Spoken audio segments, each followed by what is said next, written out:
జగములు రక్షించే సకల జ్ఞానమూర్తి ఎవరింట తాను కొలువుండునో కలుగును వారికి కీర్తి సకల సంపదల మూలము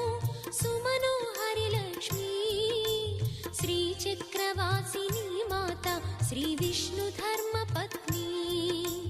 తనని నమ్మిన భక్తులకు దరిద్రమును బాపు కొలిచెడి వనితల కొంగులలో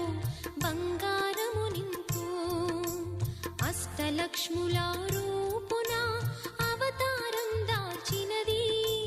కష్టములను తొలగించగా భూమిలో వెలసినది